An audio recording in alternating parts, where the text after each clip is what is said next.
Halo pemirsa, mari kita adu sekarang kekuatan Danantara dengan Koperasi Merah Putih. Lebih kokoh mana?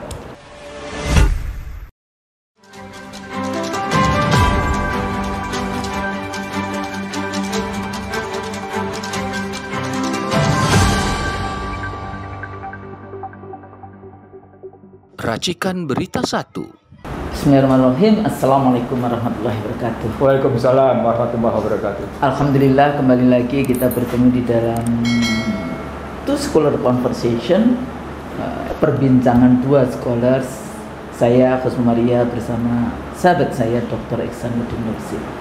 Alhamdulillah Bang Nursi, kita masih dikasih sehat. Alhamdulillah. Jadi kita masih bisa untuk kembali lagi menyapa pemirsa IC The Real Show. Kadang kalau beberapa kali kita tidak tapping kayak gitu, langsung Mbak mana ini Bang Nursinya, Bang Nursi di rumah ya udah kayak gitu. Dan saya nggak tahu Bang Nursi di mana, nanti ditanyanya kayak gitu. Kok nggak ini? Iya, Bang Nursinya sibuk, waktunya juga. Kita kadang-kadang saya bisa, Bang Nursi tidak bisa, Bang Nursi bisa, saya tidak bisa. Tapi alhamdulillah hari ini kita kembali lagi untuk menyapa pemirsa setia IC The Real Show. Mudah-mudahan selama ini yang kita sampaikan itu menjadi ilmu-ilmu yang nafi, ilmu-ilmu yang bermanfaat kayak gitu ya. Dan bermanfaatnya mudah-mudahan Bang Nursi tidak hanya cuma experience in this world kayak gitu ya, pengalaman di dunia ini saja, tapi insya Allah apa yang kita sampaikan itu menjadi ilmu-ilmu yang nantinya juga menjadi bagian penting juga di dalam kehidupan kita nanti di akhir zaman, bukan di akhir zaman, kehidupan nanti di akhirat kayak gitu kan. Karena apa yang kita bahas di dalam kerangka kita selalu mencari kebenaran, bagaimana nggak usah kita bilang meluruskan ya, tapi sebetulnya bagaimana apa yang sedang terjadi kita urai, kita sampaikan di dalam konteks itu, dan kira-kira apa yang harus kita lakukan sebagai warga negara Indonesia, umat Islam dunia, nggak cuma umat Islam Indonesia, dan apa yang kita bahas di situ. Walaupun bahasan kita adalah political economy kayak gitu. Jadi kalau dikatakan Islam as a political system, budaya itu juga sangat penting selama dia di dalam to serve the divine revelation di dalam konteks itu juga civilization. Iya, kemudian larinya nanti ke peradaban di dalam konteks itu. Karena kita dua-duanya Muslim ya, tentu saja kita selalu membahas ke arah sana, peradaban Muslim, peradaban Islam di konteks itu. Dalam bahas politik kontemporer akhir-akhir ini memang sedang banyak sekali jadi carut marut kalau kita bahas tentang satu isu yang itu muncul berapa tahun terakhir ini ya di dalam konteks ini. Tapi kalau kita lihat sistem politik kita antara bagaimana penegakan hukum ya, checks and balance antara eksekutif dengan legislatif ya, jadi kemudian suksesi pemerintahan melalui penyelenggara pemilunya yaitu Komisi Pemilihan Umum, yang sekarang ini juga ada beberapa bahasan-bahasan yang katanya akan diubah mengenai sistem pemilunya dari proporsional, representatif, terbuka, sederhana, dan mereka kayaknya lagi tertarik dengan sistem mixed member system, jadi ada distriknya, ada proporsionalnya. Tapi kita nggak bahas itu. Kita bahas bagaimana aktor-aktor di dalam konteks proses rekrutmen partai politiknya, kemudian di dalam proses-proses rekrutmen itu ada masalah-masalah administrasi yang itu harus di dalam konteks ini harus dipenuhi oleh para calon, misalnya calon presiden kayak gitu. Yang di Indonesia memang hanya lulusan SMA. Kalau kita bahas tentang bagaimana sih yang aturan, misalnya di Amerika Serikat presiden itu memang tidak ada aturannya harus lulusan apa, tapi di sana itu ada kayak seperti kesepakatan tidak tertulis bahwa presiden itu lulus perguruan tinggi. Tapi ada kesepakatan tambahan. punya Apa? pengalaman yang cukup dalam. Ya, punya pengalaman. Jadi yang juga dalam. ada sama seperti perkuliahan. Mm-mm. Jika Anda punya pengalaman di dunia panggung bisnis, punya pengalaman yang luar biasa, Anda bisa ngajar, Iya. bisa mengajar. Iya. Sebagai expert pengalaman. Jadi Nah, kayak expertise memang. aktor yang aktif itu dan dia bisa kemudian memberikan pengalamannya, Iya. sharing pengalamannya kepada mahasiswa. Betul. Jadi kepada Nah, anak begitu muda. pengakuan tentang politik di Amerika, di satu sisi diakui tentang paling tidak punya graduate yang minimal, Graduate, yang ya. tidak tertulis tadi, Tidak tapi tertulis. sisi lain pengakuan tentang pengalaman. Sehingga kalau kita ngambil sejarah Amerika dari mulai namanya Abraham Lincoln dan seterusnya sampai sekarang gitu ya, George Washington dan seterusnya sampai terakhir Donald Trump, suka tidak suka memang kompetensi tidak bisa disingkirkan. Dan rata-rata kalau mereka itu ya kekuatan mereka adalah mereka sangat dari di kepalanya mereka itu aturan konstitusi itu menjadi bagian pegangan. Dan ini juga anggota-anggota Kongres, ya Senat dan House of Representative itu selalu bicara tentang bagaimana konstitusinya mengatur kayak gitu ya. Nah ini yang seringkali saya sesalkan kalau saya melihat bagaimana perdebatan anggota DPR, kemudian partai politik kayak gitu. Kayaknya baca konstitusi aja mungkin belum pernah kayak gitu ya. Full ya baca konstitusi dari pembukaan atau membahas bagaimana konstruksi konstitusi itu. Jadi kalau pakai dalil itu asbabun nuzulnya konstitusi itu seperti apa, kenapa demikian dan sebagainya sehingga pada saat perubahan konstitusi itu juga tidak mendapatkan perhatian betapa pentingnya yang namanya perjanjian suci yang kita sebut sebagai konstitusi. Nah, sampai di situ saya ingat Husnul. Dulu waktu saya masuk di UI bangku kuliah itu waktu itu kuliah. Tesis tentang demokrasi itu terstruktur rapi. Konstitusi, hukum, demokrasi. Artinya demokrasi tunduk pada konstitusi. Pada konstitusi bukan demokrasi. Pada kekuasaan.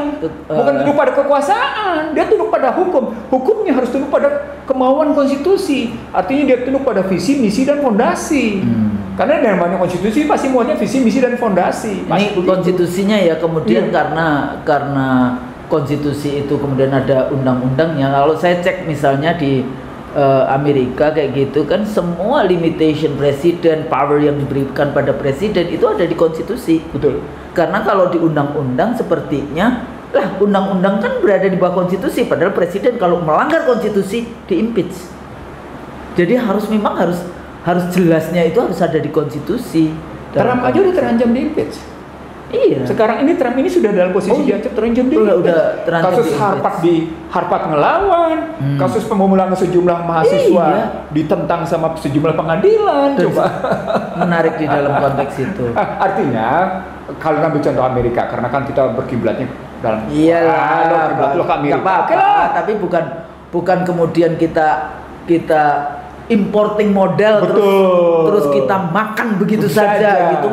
Enggak, kita tetap yang namanya para pendiri bangsa kita dulu itu brilian di dalam merumuskan konstitusi kita. Nah, yang konstitusi 45 18 Agustus 45. Bukan 2002. Bukan yang 2002. Nah, dari situ akhirnya bisa ngeliat begini, Usnul, seperti kita pernah bilang. Kenapa Indonesia kebanyakan lahir intelektual beo? Sekedar jadi beo.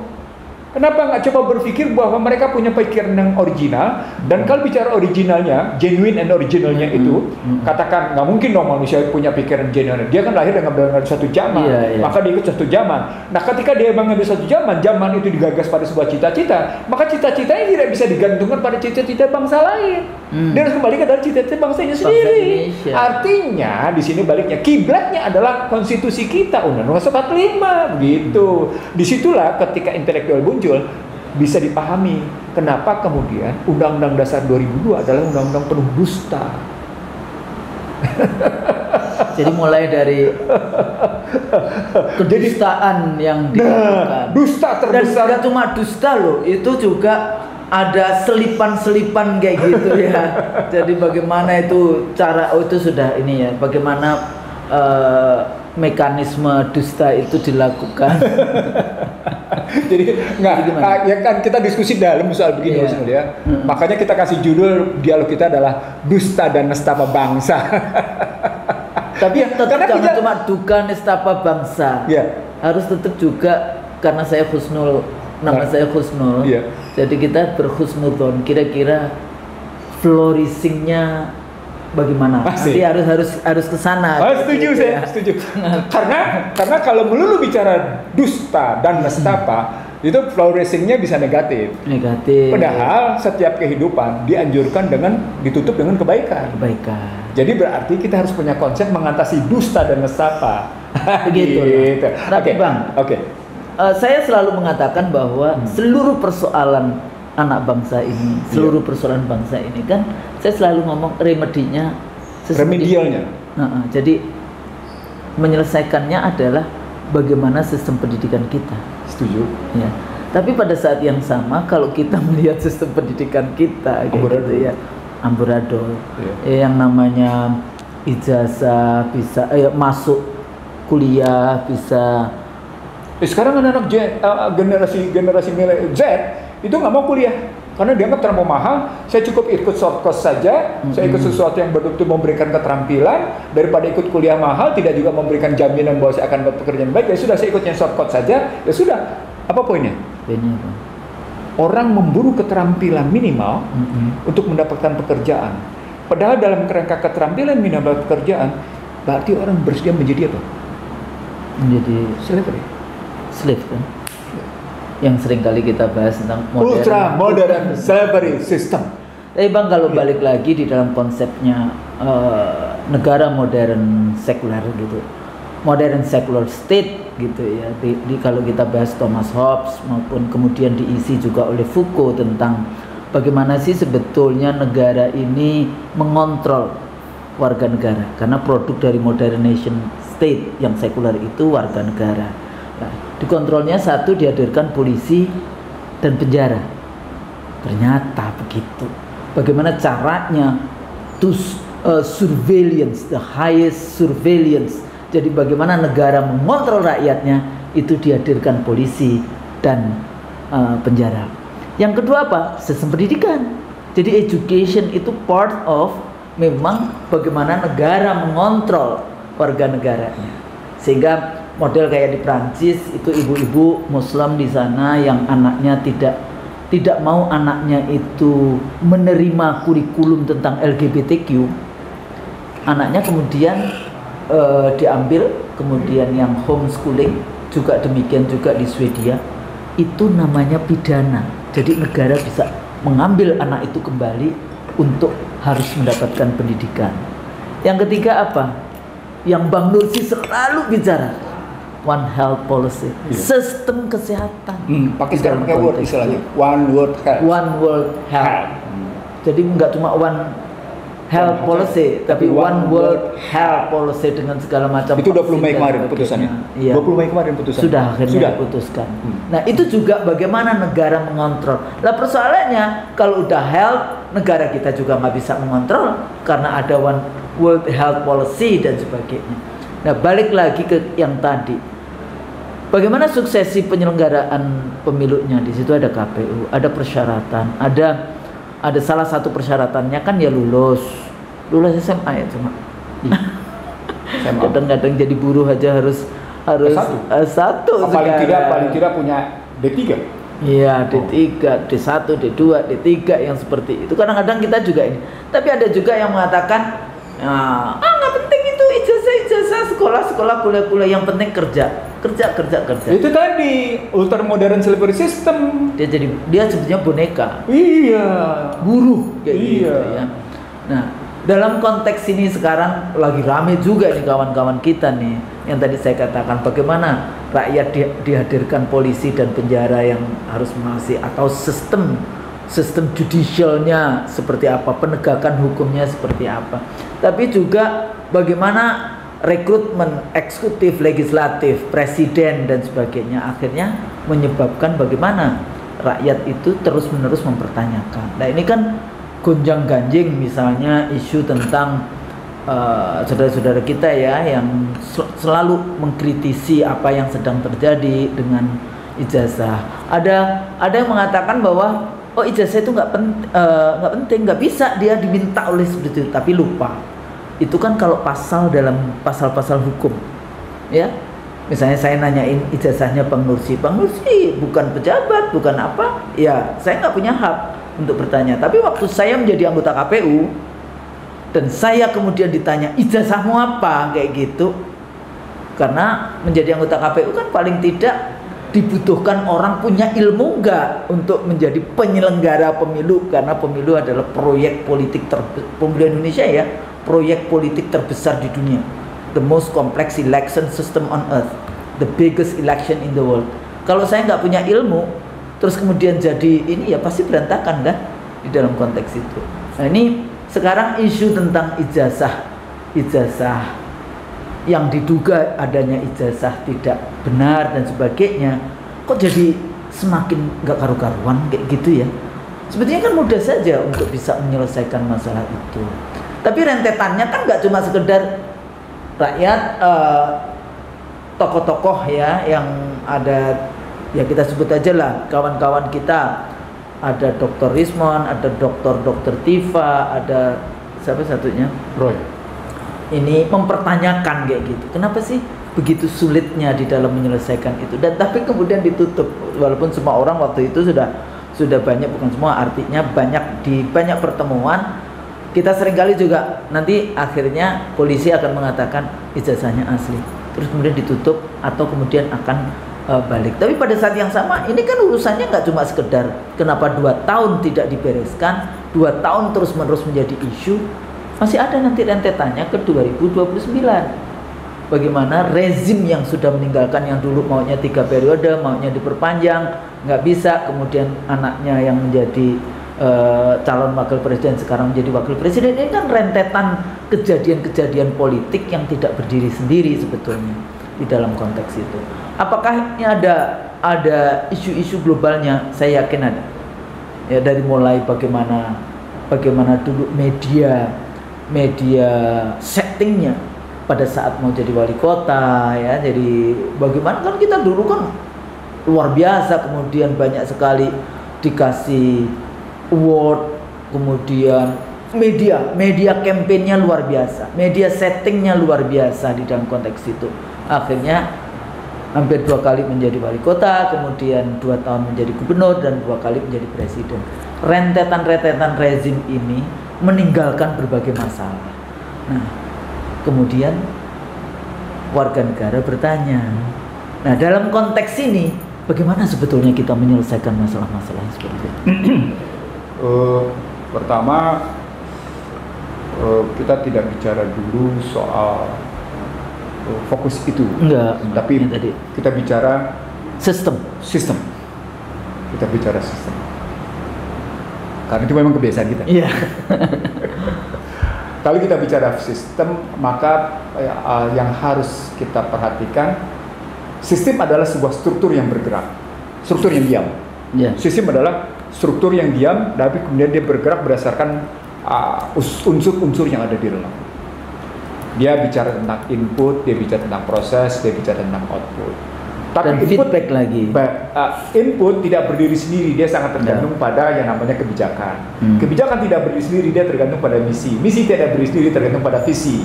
Visi, misi, kebijakan, strategi, fungsi, input, proses, output, outcomes, multiplier effect, dia mau balik, feedback. Gitu ya. Dan environment masuk, baik domestik maupun internasional. Itu mempengaruhi berbagai lini di situ dia. Nah kalau kita ngelihatnya begitu, maka kita ngelihat setting ini bermula dari 3. Pertama, Indonesia diminta menyetujui tentang war on terror. Iya. Ingat ya? Iya. 9/11 Indonesia diminta untuk setuju tentang war on terror. Padahal itu bukan war on terror. War on Islam. Islamophobia. War on Islam. Diganti terornya Islam. The Clash of Civilization-nya Huntington. Yes, itu berkali-kali. Berkali-kali itu. Yeah. Nah, itu di situ. Yang kedua, Indonesia diminta setuju Amerika menyerang Irak. Yeah. Yang ketiga, Indonesia diminta mengekstradisi. Termasuk Afghanistan. Iya, Afghanistan 2001. Kan setelah naik. Iya, setelah itu. Tapi setelah itu kan setelah war and terrornya kan mungkin lewat, maka diminta kayak gitu. Yang ketiga, diminta mengekstradisi tokoh teror. Ya. Kita sebut namanya? Kita sebut Kiai Ustadz Abu Bakar Bashir. Abu Bakar Bashir yang orang Solo. Iya, orang Solo. Nah, dari situ gitu ya, muncullah Perpu tentang terorisme. Sebagai oleh-oleh Megawati ya ini ya? Iya, Megawati, betul. Tapi Megawati waktu itu juga dia tidak mau ekstradisi loh sebetulnya. Bahkan dia tidak setuju pada serangan Irak. Iya. Tapi tentang perpu teror itu. Itu. Jadi teman-teman pemirsa IC The Ratio, coba siapa yang membawa oleh-oleh itu sampai akhirnya muncul perpu terorisme. Kami tidak akan menyebutnya. Tapi silakan Anda melihatnya siapa, karena ini peristiwa tidak berdiri sendiri, nanti akan berkaitan dengan setting melumpuhkan atau paling tidak meluruhkan kekuatan-kekuatan Indonesia yang tersisa. Jadi meluruhkan kekuatan tersisa bahasa saya. Meluruhkan kekuatan tersisa. Karena sebelumnya Indonesia kokoh, tapi dengan dipukul nilai tukar tinggal dua kekuatan, TNI dan Islam. TNI dan Islam. Maka TNI diluruhkan dengan cerita kembali ke barak, militerisme. Islam diluruhkan dengan pisahnya ABRI, TNI dan Polri. Lalu kemudian dibalikin ke barak TNI-nya, lalu kemudian Islamnya dipecah belah adu domba. Nah, ini artinya masih ada kekuatan sisa nih, baik pada TNI-nya maupun pada Islamnya. Oke. Pahami dulu di situ, teman-teman. Pahami dulu di situ bahwa ada agenda setting besar untuk meluruhkan Indonesia dengan dua model itu gitu. Dan suka tidak suka itu ditengarai melalui model nilai tukar yang ditunggangi dengan isu itu dalam rangka meluruhkan itu. Yang mana sebetulnya karena keinginan one world New World Order dengan poros Washington dan sekutunya, yang kemudian nilai tukar itu cuma menjadi alat, instrumen untuk senjata, tepatnya senjata. Iya, nah betul. Karena kebetulan waktu itu saya ada di sana, jadi saya tahu.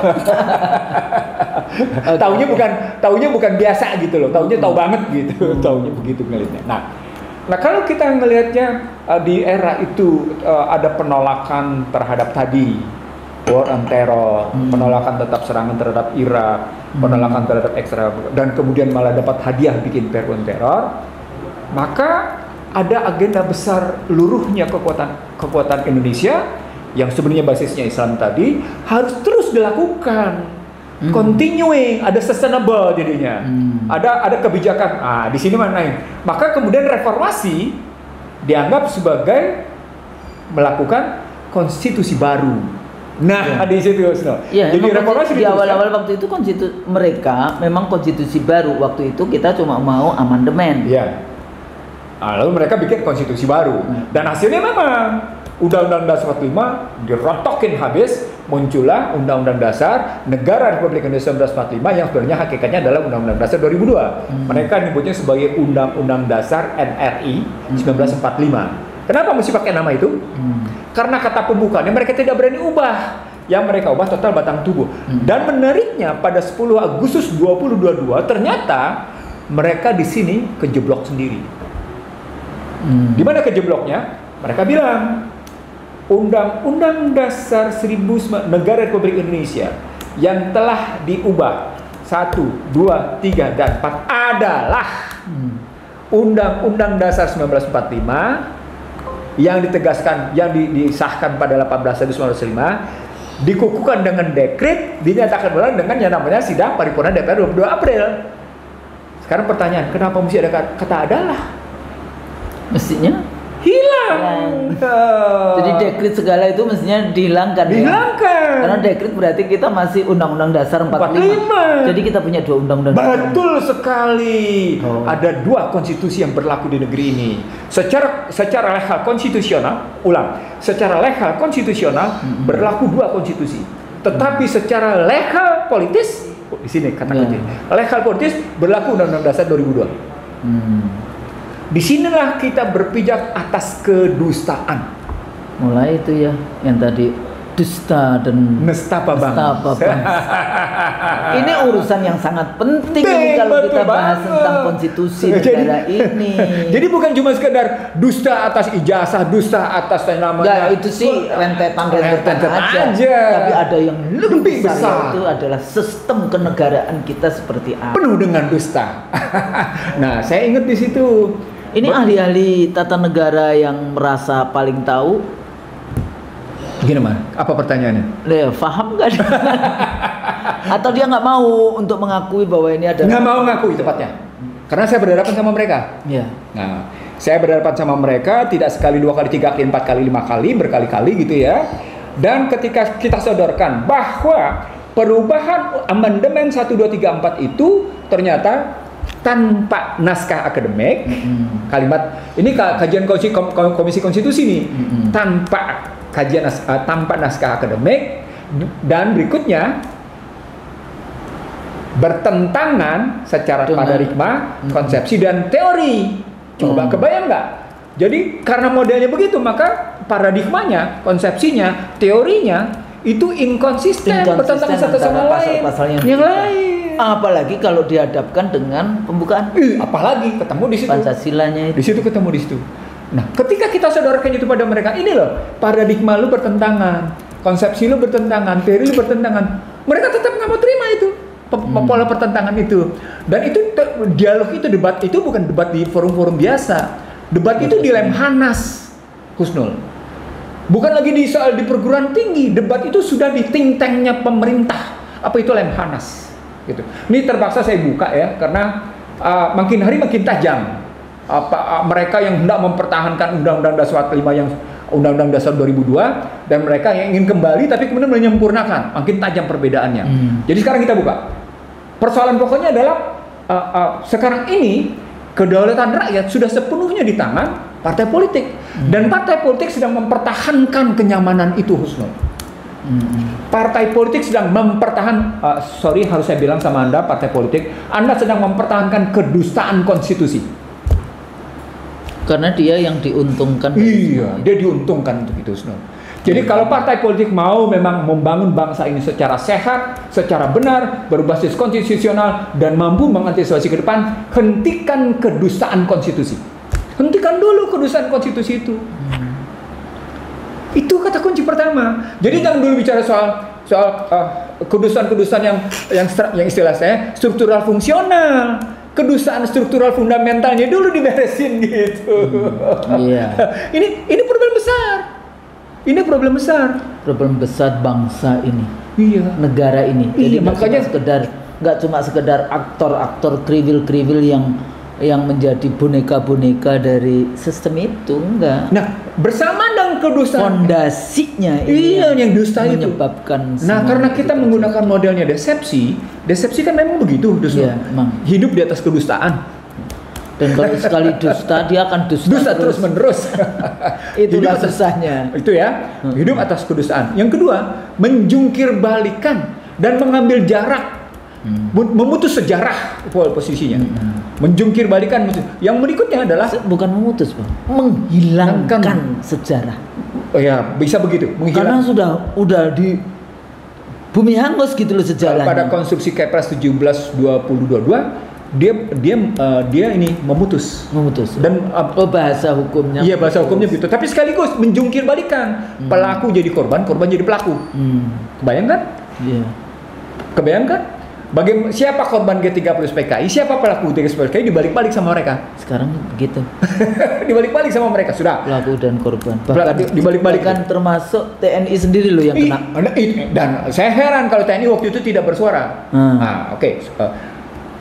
Dan ini kelihatan TNI tidak bersuara berkaitan sama posisi tadi amandemen. Mereka bersikap abstain. Absen ya? TNI absen ya? Absen waktu itu ceritanya. Nah, sekarang kalau ceritanya yang ketiga, desepsinya adalah equivocation. Equivocation itu menjungkir balikan, tahu kan? Yeah. Seperti kasus bencana alam di Palu. Yeah. Tanah yang dijungkir balikan itu. Yeah. Yang karena likuifaksi. Iya, kalau itu tanahnya benar. Tanah likuifaksi. Tapi kalau pakai istilah resepsi, istilahnya equivocation. Equivocation. Nah, dijungkir balikan dari situ. Nah, Nah, model itu yang sekarang terus-menerus dijalankan, Husnul. Oleh Pihaknya tadi yang Husnul bilang, ini ada desain besar. Nah, desain besarnya, itulah pembuat desain besar itu. Sehingga Indonesia dilemahkan, luruh dia karena format dusta dan nestapa tadi.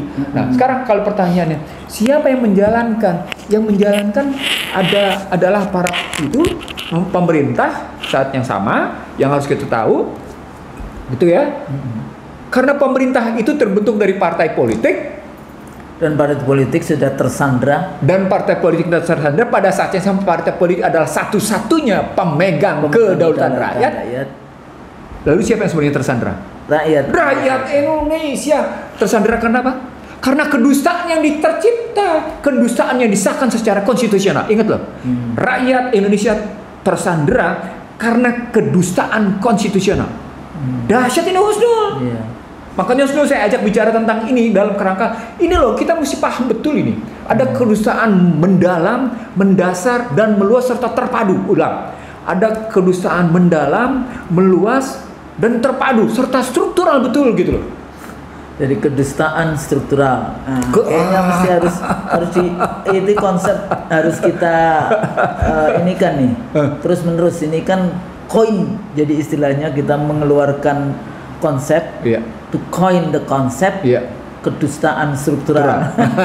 Baik pada fundamental maupun fungsional. Jadi kenapa kita bilang kedustaan struktural? Karena terjadi dia pada fundamental, struktural fundamental, dan pada struktural fungsional. Kasus ijazah palsu itu struktural fungsional. Kasus kedukaan pada yang namanya pertumbuhan ekonomi 7% itu struktural fungsional. Kasus SMK itu struktural fungsional.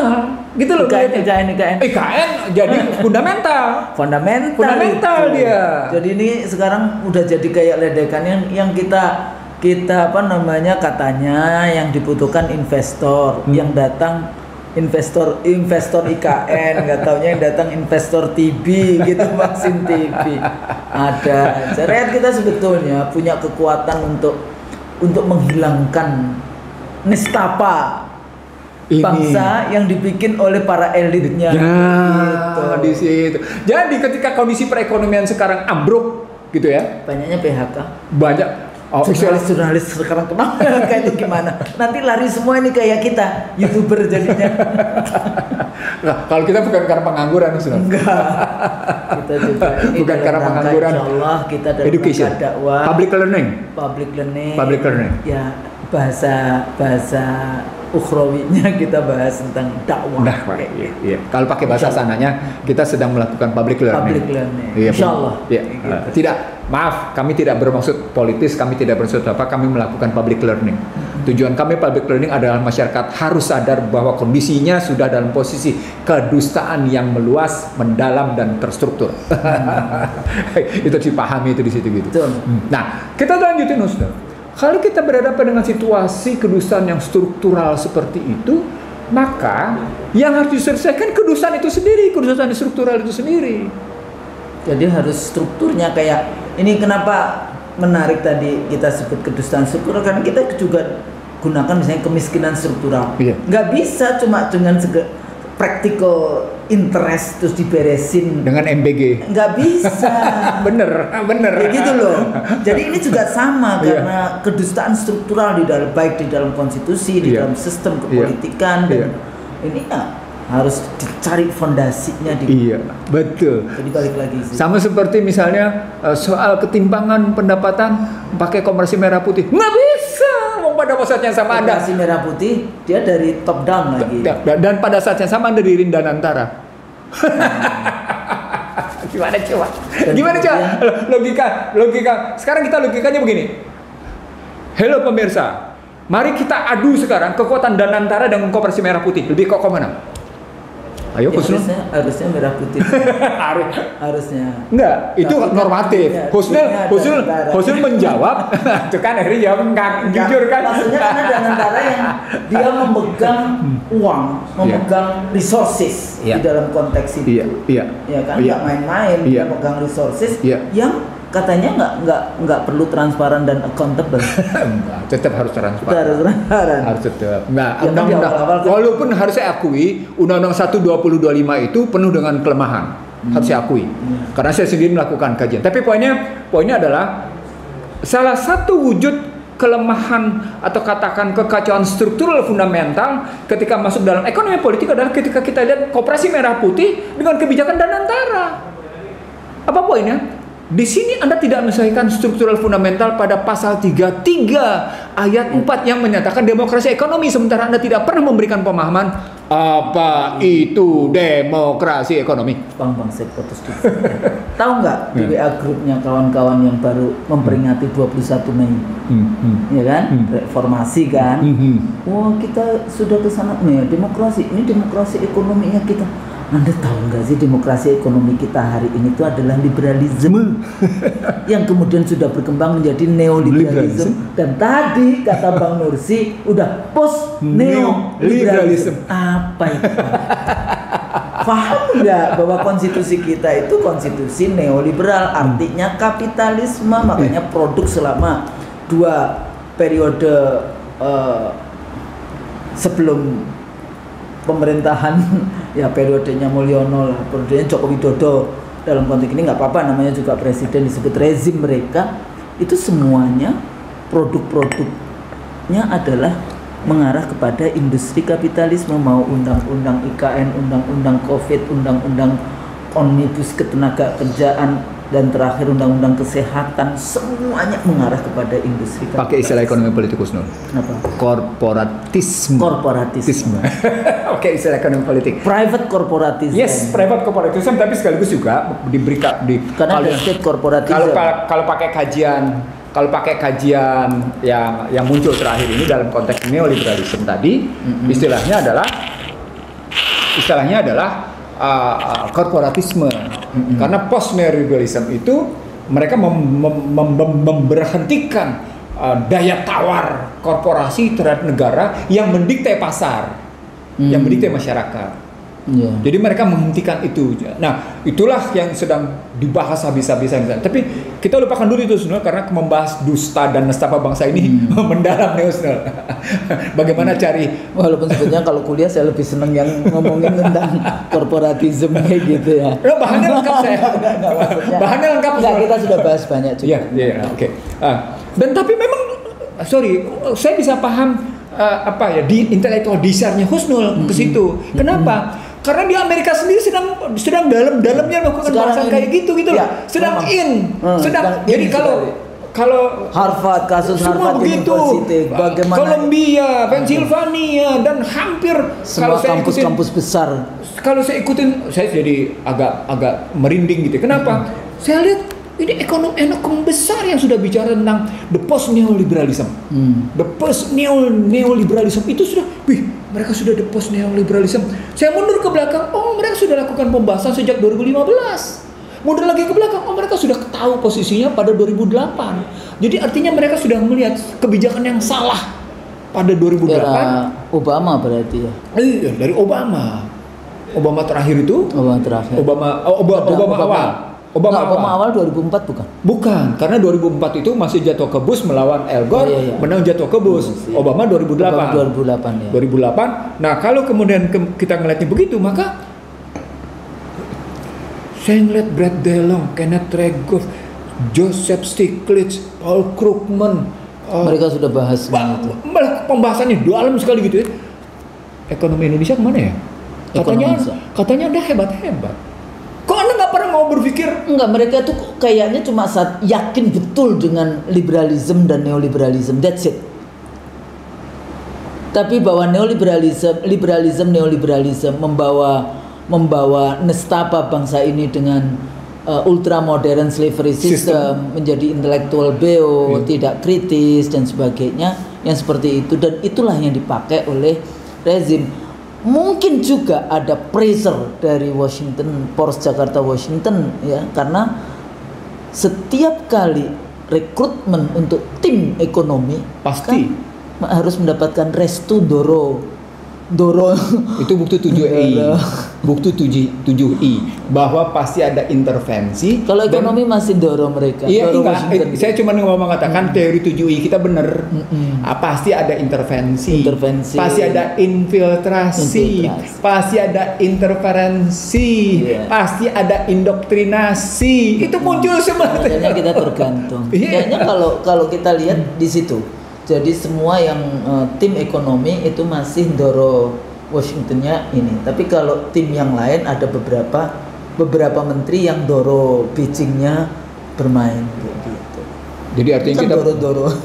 Jadi ada dua doro. Oh iya. Doro Washington, doro Beijing. Kan ini kompetitif. Oke, sekarang kalau pertanyaan, setuju saya ini menggunakan kompetitif karena di barat sana juga mereka menyatakan antara Amerika dengan Cina itu tidak berperang. Tapi mereka mengambil posisi sebagai kompetitor satu sama lain. Nah, makanya sebenarnya kompetitor saya setuju. Karena kajian mereka juga nggak mungkin. Walaupun Cina terakhir sudah sampai pada posisi kemampuan menggunakan satu bom lebih dahsyat dari bom hidrogen, tapi tidak diatur dalam percaturan peperangan dan kekuatannya lebih dahsyat luar biasa. Saya kebetulan mendownloadnya dalam bahasa yang lain begini. Itu yang membuat Amerika berpikir 2-3 kali pada atas kekuatan Cina. Tapi segala yang sama, dia juga berpikir tentang kekuatannya. Namanya ini mikir pindah sedikit ya, karena harus mancing saya. Mikir bagaimana hari ini mereka bicara ulang dengan yang namanya Iran. Dalam konstruksi misal nuklir. Karena Iran sudah mengirim sesuatu ke Zionis Israel. Dan Trump minta tegas-tegas menghentikan untuk pengayaan nuklir bagi adanya bom nuklir. Tegas-tegas Trump minta di situ. Tapi Iran masih bertahan. Saatnya sama Korea Utara, saatnya sama Rusia yang kemarin katanya dihajar habis oleh 482 drone. Tapi kemudian namanya Trump Putinnya tetap menghambat. Itu menunjukkan bahwa sesungguhnya ditambah juga Pakistan, India.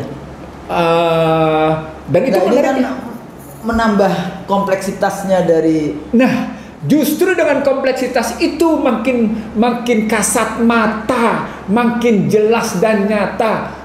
Neoliberalisme itu sudah usai. Itu Husnul. Neoliberalisme itu artinya poinnya dusta-dusta yang dilakukan oleh korporasi atas nama kebebasan pasar, atas nama pasar mencari keseimbangan sendiri, atas nama pasar mampu memutuskan sendiri, atas nama efisiensi ekonomi, dusta. Atas nama ada market rule themselves terus kemudian justice muncul. Mana ada istilah asymmetric information bisa teratasi kalau pakai pasar? Nggak ada. Itu dusta. Itu dusta. Asymmetric information itu dusta. Untuk apa kita membangun negara Republik Indonesia kalau kemudian silakan aja pasar, Anda yang ngatur kita terus kenapa kita bernegara? Poinnya ada protect yang disadvantage, powerless kayak gitu. Artinya Husnul, ketika kita balik ke dalam situasi tadi, kita bicara tentang bagaimana Amerika dengan Iran, Amerika dengan Cina, Amerika dengan Putin, Amerika dengan Korea Utara, dalam porsi itu makin membangun satu keyakinan kekuatan berpikir. Kalau pakai bahasa sederhananya, ulil albab kita gitu. Imron. Iya. Itu membawa kita sampai pada satu kesimpulan. Memang tidak bisa tinggalkan pasar sebagai segala-galanya. Artinya market regulation harus terjadi, bukan free market. Market regulation harus terjadi. Begitu loh.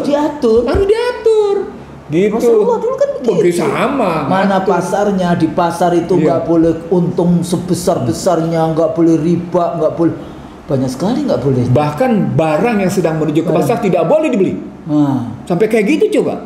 Artinya pemisahan barang hajat hidup orang banyak, barang komersial, barang yang kuasi itu kelihatan. Poinnya adalah ternyata secara politik kita menghadapi kedustaan, secara ekonomi kita menghadapi kedustaan, tapi tetap kita nikmati kedustaan itu. Di mana kita sebenarnya posisi? Dan mereka menghadirkan pasal-pasal. Nah, itu masalahnya. Jadi Bang, kalau saya baca lagi bagaimana, kan kita selalu bahas tentang Tordesillas, Zaragoza, kolonialisme. Mereka salah satunya dia menghadirkan regulasi. Regulasinya sesuai dengan mereka. Sampai hari ini kan itu, Konstitusi 2002 ya itu salah satu. Dan jangan salah, masuk melalui regulasi, it seems kelihatannya demokratis. Padahal itu cara Authoritarian mereka legalism. untuk neokolonialisme. Authoritarian legalism. Authoritarian legalisme. Gitu ngeliatnya. Jadi artinya kalau kita balik lagi dalam posisi kedustaan, maka jangan heran kalau ada kedustaan ijazah itu. Jangan heran kemudian muncul juga soal kedustaan ijazahnya si Iriana. Kan juga muncul. Oh, dia master ya, MM ya. Iya, MM, magister manajemen. Enggak, jadi gini ya, Iya. hati-hatinya. Iya. Dia nulis sendiri atau ada yang nulisin atau dia ini? Saya tidak tahu. Kayak saya nggak punya MSc loh. Iya, sama. Tapi kayaknya ditulis itu gue MSI, Iya. MSc atau apa, saya nggak punya. Iya. Jadi saya MPhil Honors degree waktu PhD itu. langsung. Leading to PhD. Jadi Iya. 1 tahun mendaftar MPhil Honors di Sydney University. Ternyata proposal disertasi saya dianggap sebagai promising as a PhD thesis. Maka di upgrade jadi PhD.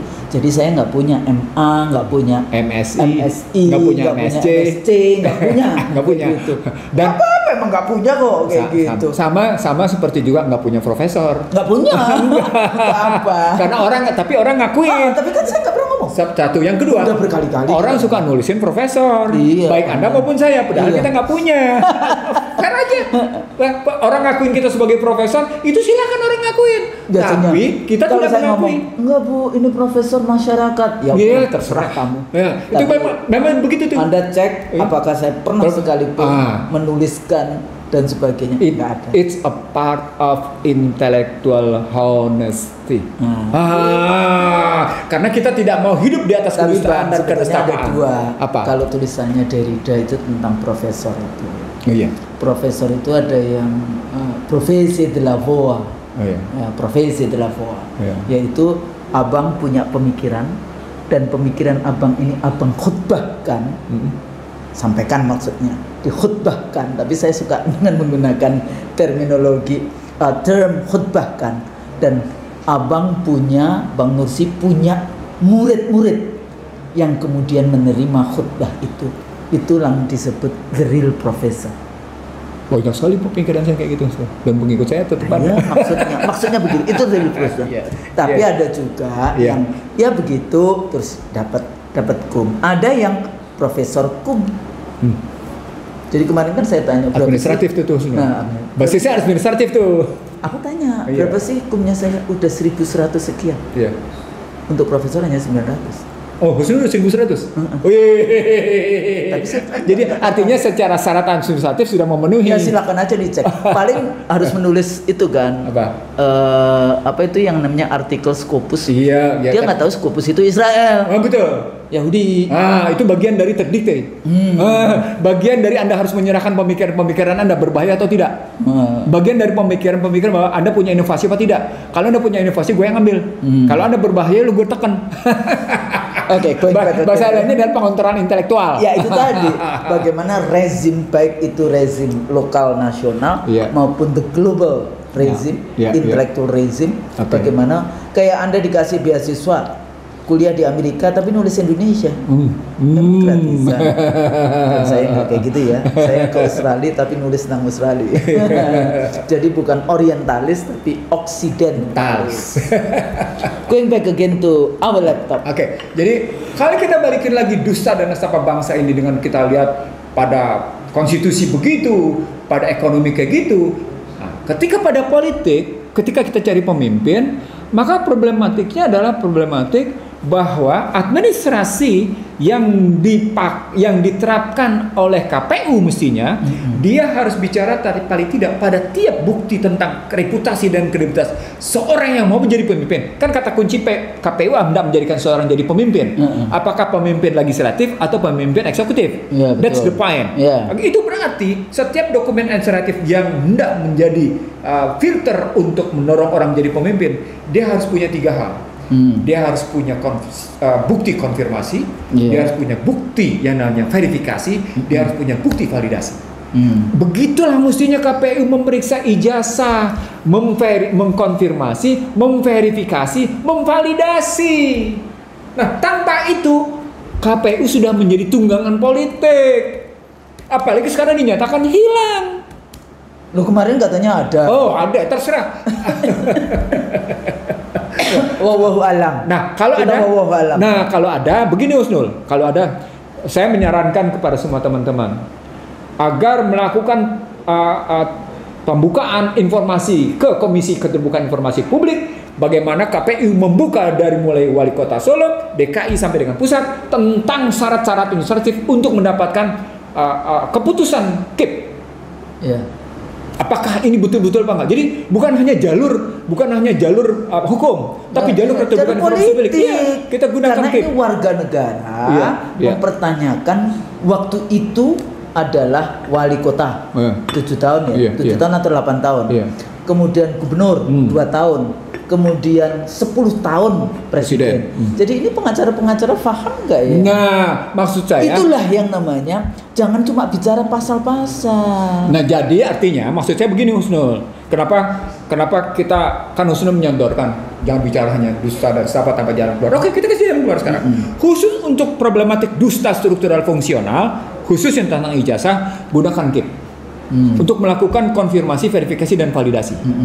Ulang, untuk melakukan konfirmasi, verifikasi dan validasi atas ijazah itu. Apa artinya? Untuk mendapatkan informasi yang benar. Benar. Apa artinya? Nanti bukan dalam rangka ketiga hal ini, dalam rangka konfirmasi, verifikasi dan validasi, mau tidak mau yang namanya UGM itu diambil. Jadi KIP yang turun. KIP yang periksa. KIP kita pantau habis-habisan. Itu transparansi accountable. Saya tulisin sedikit tuh jalur hukumnya.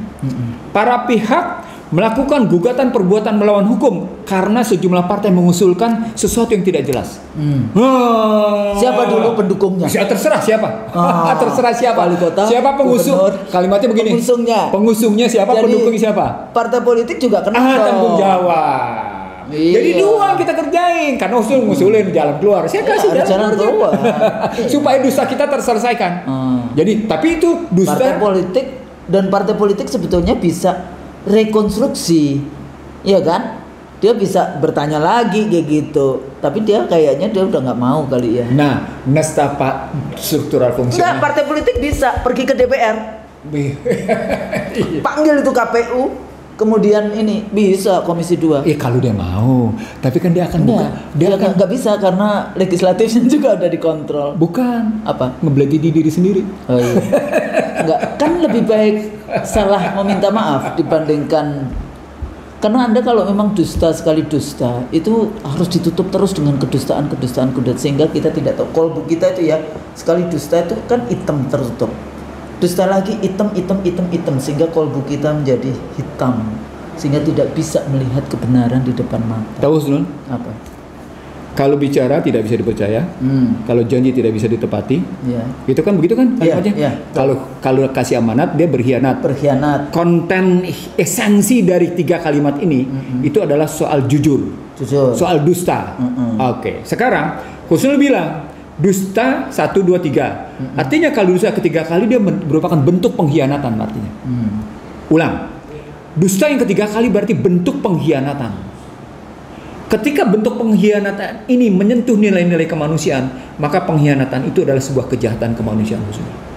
Tuh struktur berpikirnya. Crimes against humanity. Nah, sampai di situ. Itu makanya sesungguhnya kalau kita mau melakukan proses hukum secara benar sekarang, sejumlah masyarakat melakukan yang namanya gugatan perbuatan melawan hukum terhadap partai politik yang mengusung dan yang mendukung. Iya, jangan cuma Anda melawan Anda kita ya, maksudnya nih rakyat yaitu warga negara hanya melihat dia sebagai aktor yang berdiri sendiri. Enggak. Iya. Gitu. Baru ketemu konstruksi tadi. Kita sedang menarik sebenarnya di belakang ini benang yang harus kita urai. Di belakang panggung ini kemana larinya? Benang ini yang pegang siapa sebenarnya di belakang panggung? Pegang ini, ngulur tarik ulur ini siapa yang melakukan ini? Gitu. Apa motifnya?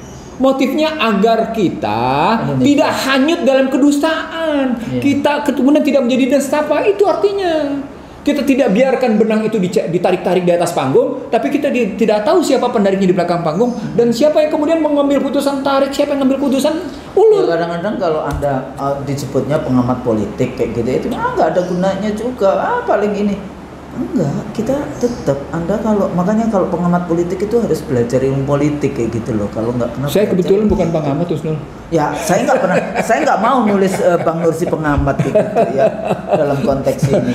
Katanya expert on kayak gitu, jadi ahli, dosen gitu kan. Jadi Enggak yang di TV-TV itu loh. iya enggak ya terserah, tapi poinnya saya ingin mengatakan sama Husnul sama pemirsa RC dari show, kalau kita ngambil dua konsumsi, oke, lakukan gugatan terhadap KIP terhadap KPU. Gugatan KPU di KIP agar KPU membuka informasi secara konkret untuk melakukan. Bawaslu juga bisa. Iya, KPU dan Bawaslu. Enggak, maksudnya bukan karena kalau yang administratif itu kan KPU. Iya. Bawaslu yang mengawasi. Pemeriksa. Saya nggak tahu apakah Bawaslu komplisit istilahnya, komplisit kayak gitu ya, terlibat juga di dalam kegaduhan ini kayak gitu. Ya nggak kegaduhan sih kalau menurut saya ya demokrasi ya begini ini, nggak usah dia. Ya itu tadi makanya usul kita konkret, gunakan KIP dalam rangka mengkonfirmasi, memverifikasi dan memvalidasi atas dokumen-dokumen yang diterima dari para calon yang dianggap memalsukan ijazah siapapun dia. Nggak peduli kita. Dan nggak cuma satu sih. Dulu ada juga Komar. yang sudah masuk penjara kan. Komar. Terus ada lagi siapa Komar gitu. Demokrat. Nggak cuma di Indonesia, nggak cuma di DPR loh, di beberapa daerah bupati atau apa waktu itu juga ada. Dicopot akhirnya, bahkan dicopot kayak gitu kan. Iya. Nah itu. Nah ini pengacara pembela juga Anda harus paham itu. Enggak, lagi-lagi Hati-hati. kita mau bilang ke IC dari show, pemirsa IC dan sahabat-sahabat IC dari show. Ini jalur hukum pada KIP. Jalur hukum umum, peradilan umum adalah melakukan gugatan perbuatan melawan hukum. Gitu. Karena partai politik telah mengusung dan mendukungnya sehingga menimbulkan kerugian. Nah, gitu. Jadi ada political apa istilahnya, ada legal based approach, Yes. ada power based approach, Yes. ada interest need based approach kayak gitu ya. Jadi kita bisa musyawarah, Yeah. tunjukkanlah kalau Anda punya asli, Betul. kalau nggak ada ya udah minta maaf lah. Kalau nggak ada nanti ketahuan. Ada desain tersendiri, ada motif tersendiri di belakang ini. Maksudnya orang Indonesia itu kan permisif. Iya, Orang Indonesia itu sangat mudah untuk memaafkan dan karena sangat mudah dan melupakan. Dan Ya, karena sebetulnya memaafkan boleh tapi jangan melupakan. dan karena melupakan itu Husnul, itu ada problem Husnul. Saya menulis tahun 84 kalimat permisif ini. Begitu Anda menjadi pribadi yang permisif, Anda akan menjadi pribadi yang ikut hanyut dalam gelombang yang gak karu-karuan. Itu permisif Husnul. Kan kita selalu berdoa, Allahumma arinal haqqa haqqa warzuqna tiba'a wa arinal batila warzuqna tinaba. Katakan yang hak itu hak, dan yang batil itu batil. Enggak gampang. Ini kita usulin dalam rangka kita mengatasi nestapa. Iya. Dalam rangka kita mengatasi dusta. Dan itu artinya baru sepotong mengatasi dustanya sebegini. Karena dusta yang sesungguhnya adalah bagaimana kita memperbaiki secara utuh konstitusi. Betul. Baliknya lagi fondasinya. Ya, benar. Di dalam konteks itu Benar, fondasinya. Jadi kalau sudah tanya lagi, Bang, gimana kita nyelesain nestapa? Itu tadi. Kita bisa nyelesain struktural fungsional tadi dengan pendekatan KIP dan pembentukan KIP, tapi struktural fundamental kita balik ke sini. Nah, sekarang pertanyaannya, ada nggak political will? Political will di infrastruktur, political will di suprastruktur. So far nggak jelas karena DPR mungkin karena dia komplisit, rezim masih sedang bulan madu, jadi tidak tertarik. Sementara yang paling berkuasa hari ini adalah aparatus kepolisian berarti. Statement Husnul ini menunjukkan bahwa justru pengelola negara, penyelenggara negara adalah bagian dari masalah. Iya, memang betul. Itu kalimat yang jadinya penyelenggara negara menjadi bagian dari masalah. Bagian dari masalahnya apa? Mereka adalah ikut-ikutan melakukan kedustaan dan pembentukan kenestapaan. Dan penyelenggara Gitu. misalnya saya dulu karena KPU tentu saja sebetulnya ada mestinya. Karena saya dulu juga ada sih, tapi bukan yang pilpres ya. Misalnya anggota legislatif gitu ya punya masalah dengan pendidikan. Oh kita cek, kita cari kayak gitu ya. Terus kemudian ada beberapa yang kita coret karena memang ya biasalah, ternyata memang ada emang dari dulu. Tapi ada juga yang kita punya kebijakan waktu itu, kan tulisannya undang-undang kan SMA dan sederajat. Bagaimana menjelaskan, karena banyak sekali terutama yang dari PKB yang kayak gitu ya, yang kiai-kiai sekolahnya kan pesantren tuh. Alia. Ya, tapi kan kita nggak tahu juga, kan ada strukturnya yang kita nggak tahu apakah ini levelnya yang sanawiyah atau aliyah kayak gitu kan. Lah itu kita datengin pesantren-pesantren yang ini kiai-kiai yang udah ini. Husnul mendatangi itu kerjaan memvalidasi namanya. Ya, validasi. Memang. Itu kerjaan memvalidasi. Dan kita tanya kayak gitu, ini levelnya apa sebetulnya. Iya, itu memvalidasi namanya. Nah, ada masih ya. Dulu kan ya banyak lah, dulu kayak saya yang deket banget itu dari, kalau nggak salah dia PKB yang udah meninggal sih. Ini bagus bla bla bla bla bla. Ternyata ya kalau levelnya dia sebetulnya tanpa ijazah pun masya Allah kayak gitu ya. Tapi kan ini persyaratan administratif yang harus dipenuhi untuk menjadi anggota legislatif. Tapi ada bahwa dia lulus di pesantren ini, pesantren itu ada. Nah, sebenarnya usulan kita tentang bagaimana proses konfirmasi, verifikasi, dan validasi, dan kemudian lebih ke dalam persoalan tadi pendekatan informasi dan pendekatan perdata dalam konstruksi perbuatan publik, perdata publik itu lebih disebabkan oleh satu masalah. Kebohongannya tadi ya, apakah oleh institusi kelembagaannya, siapa yang terlibat di dalamnya, atau hanya kalau kayak gini sih kayaknya nggak ada ini sistem ini yang di dalam konteks ini yang kerja sendiri. Saya gini Husnul, saya pernah menjadi bagian dari UGM. Iya, walaupun saya kuliah di UGM ya. Bukan, saya tim ahli waktu itu di Pusat Studi Ekonomi. Oke. Pusat Studi Ekonomi Kerakyatan. Saya kenal ya, Revolution Baswear. Oh, bukan yang dan kawan-kawan. Riga. Bukan Riga ya? Bukan. Jadi Riga UI. Jadi kalau kita lihat dari itu ya, saya miris. Kita anak UI punya kasus kemarin, tapi kemudian kita mengatasi. At least very quick response. Paling tidak damage controlnya teratasi. Nah, damage control. Walaupun the damage already done. Ya, sudah done, tapi masih quick response lah. Artinya Senat Guru Besar bekerja dengan melakukan dengan baik, gitu ya. Walaupun Majelis Wali Amanat mengambil keputusan yang dalam tanda petik punya kesenjangan aspirasi, dan itu tidak punya, sebenarnya Majelis Wali Amanat tidak bisa masuk ke wilayah itu. Nggak bisa, itu cukup keputusan Senat Guru Besar. Iya, rektor dan Senat Guru Besar, karena itu urusan akademik, bukan urusan dalam kerangka amanat terhadap pengelolaan itu, tapi soal bagaimana akademik gitu loh, tentang pekerjaan akademik gitu. Kan itu part of research, a part of pendidikan, a part of research. Sebenarnya Senat, lebih ke arah Senat. Iya, Senat Guru Besar. Senatnya. Senat UI. Iya, oke. Paling tidak begitu, dan itu damage control. Nah, saya ingin mengatakan begini, UGM harus bisa memulihkan. Dan saya tahu siapa, karena begini, saya juga pernah diperlakukan secara konyol oleh yang namanya Humas UGM. Pada 2010, ketika saya pukul Budiono, mereka tidak terima saya pukul Budiono, mereka pukul balik saya. Oke? Ya mereka ini bukan pukul itu ya, bukan pukul violence, physically violence ya. Budiono wakil presiden. Iya.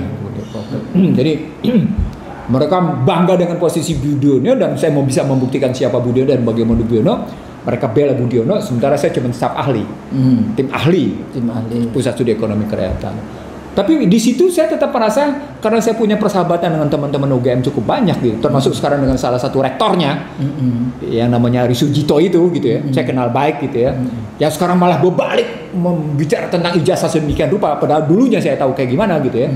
Dan poinnya adalah, oke, berarti Anda punya kemauan memperbaiki intelektualitas Anda gitu. Oke, kita terima dong. Iya dong. Kita terima. Nah, semua yang mau menjadi baik, alhamdulillah. Nah, itu artinya kalau memang UGM mau melakukan dengan baik pada standar intelektualitas, pada standar universitas, pada standar akademik, maka UGM harus bisa melakukan ini, mengkonfirmasi, memverifikasi, dan memvalidasi Tentang loh, kalau kita bicara tentang konfirmasi, verifikasi dan validasi, UGM bisa bilang, nih loh, dulu kartu rencana studinya Joko, kan kalau pakai sistem kredit semester, KRS. Ini loh KRS-nya dengan dosen pembimbing akademiknya Kasmujo. Enggak dia. Apa tuh? Dia asisten dosen mana ada. Artinya mesti saya waktu asisten dosen ya nggak bisa punya bimbingan. Nah, artinya mesti dicari siapa dosen pembimbing akademiknya Joko Widodo. Nah, itu yang maksud saya diurut. Kartu rencana akademisnya begini, dan ini hasil indeks prestasi kumulatifnya sampai pengakuan deh. Kalau pakai bangsa terbelah, saya sebut duluan tuh, bukan orang sekarang ngebawa sekarang. Iya, di bangsa terbelah sudah saya tulis. Bagaimana mungkin orang 2019? Bagaimana mungkin Anda mengakui IP di bawah 2 bisa lulus? Di bawah 2 bisa lulus kan aneh. Itu buku saya 2019 gitu loh. IPK itu. Dan aneh gitu. Jadi artinya kita masih di atas 3 ya. Ya, walaupun saya dihajar juga. Saya sudah 3,7 Usnul. Tapi karena saya ribut dengan dosen, gue dipukul ya nggak apa-apa juga, biarin aja. Buat gue bukan soal IPK kan. Buat gue soal reputasi dan kredibilitas akademik gitu. Nah sekarang kalau kita ngelihatnya UGM mau melakukan konfirmasi, verifikasi dan validasi dengan proses pendidikan, dia akan mensohihkan apakah kertas ijazahnya benar, tinta ijazahnya benar, penandatangannya benar, fotonya benar, cap. Ya tinta, masuk tinta. Iya, tadi. Lalu tambahan berikutnya, lembar administrasi catatan akademiknya, prestasi akademiknya itu benar. Apa namanya? Saya lupa. Yang hasil tiap semester itu bukan. Oh iya. Hasil lupa saya namanya. Ada indeks prestasinya lah yang menyatakan itu benar. Kebukakan secara terbuka, mana dia? Coba lihat. Gampang buka aja pasti itu. Ada. Iya pasti ada gitu. Jadi artinya kalau itu mau melakukan. Apalagi kalau sudah SKS. Lebih gampang lagi. Jadi kalau dulu kan sistem paket tergantung sama dosen. Ini kalau sistem kredit semester dia tergantung pada fakultas. Karena fakultas harus mencatat secara administratif dengan baik, dan itu di bawah budak akademik. Dan sekarang ada siap NC, ada siap semuanya sudah terekam. Jadi poinnya langsung. Kedustaan struktural fundamental itu kita perbaiki dengan konstitusi, tergantung pada political will partai politik dan pemerintah. Sementara struktural fungsional pada kasus ijazah misalnya itu tergantung pada, ini salah satu contoh persoalan. Itu tergantung pada namanya UGM. Kita lupakan Joko Widodo deh. Kita sekarang lupakan, kita mainnya aja langsung pada yang namanya UGM dalam rangka memperbaiki reputasi akademik gitu ya. Udah, karena UGM silang gitu. Dari kampus pertama. Kenapa saya tidak mau main dengan polisi? Karena polisi sudah terlanjur tercemar namanya. Kita bilang tercemar sudah. Ada kasus Sambo. Berbagai kasus macam-macam tercemar. Oke, kita balikan ke UGM. UGM lah. Karena itu kan moral force-nya itu. Nah, honesty-nya harus ada. Ketika Anda tidak punya honesty, ketemu tadi tuh. Kekuatan moral dia ada pada honesty-nya, intellectual honesty. Maka seperti yang bilang tadi, kalau bicara tidak dusta. Kalau berjanji ditepati, kalau pegang amanah dijalankan, tidak dikhianati, muncul deh verifikasinya, konfirmasinya benar, verifikasinya benar, dengan validasinya semua benar. Indikator dan variabel-variabel yang ada. Jadi jangan cuma narasi saja. Iya, betul. Narasi kalau tingkat low trust society-nya sudah sangat tinggi, nggak akan dipercaya. Betul. Jadi ini persoalannya, dan balik lagi Bang, waktu itu kalau tidak dipercaya gimana Bang? Distrust, disobedient,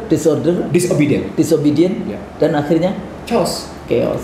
Itu persoalannya. Iya, masih begitu. Rumusnya itu ke sana. Iya, gitu. Jadi jangan mengentengkan yang namanya trust, legitimasi dari rakyat yang memiliki kedaulatan. Tahu semua yang saya tulis. Begitu Anda punya distrust, disorder, disobedient, chaos, ujungnya divided, disintegrasi. Itu kacau itu. Bisa kacau. Itulah bangsa terbelah dan perahara bangsa, buku saya kebetulan. Serius no. Saya kira gitu Saya pikir itu ya. Jadi sebetulnya jadi lengkap gitu loh paling tidak. Tapi kalau mau yang lebih ini lagi ya silahkan diikuti ini. Tapi dari segi bagaimana sistem bekerja, dan bagaimana kemudian yang muncul dari masyarakat, analisis sistem yang tadi ada input, ada proses, ada output, ada feedback, ada environment dan sebagainya. Ada structure, ada fungsi, structural functional di dalam konteks itu. Iya. Ya, environment juga gitu, ada domestik, kepentingan para bandar, kepentingan para politisi gitu ya. Tapi juga ada environment global dalam konteks ini, international environment, kepentingan-kepentingan negara lain terhadap eksistensi dari bangsa kita. Apakah kita dibutuhkan eksis atau mereka masih punya kepentingan dengan keberadaan negara kita, atau mereka nggak punya kepentingan, yang memang cuma mau mengambil sumber daya alam kita dan mau mengambil sebetulnya meminggirkan kita sebagai negara muslim terbesar di dunia, the most populous Muslim country in the world. Nah, ini beberapa hal bahasan kita, mudah-mudahan bermanfaat. Amin. Ya, kalau salah tentu saja kita mohon maaf kayak gitu ya. Kalau salah itu dari kita, yang benar hanya dari Allah. Saya pikir itu. Sampai di sini. Ya. Assalamualaikum warahmatullahi wabarakatuh. Waalaikumsalam warahmatullahi wabarakatuh.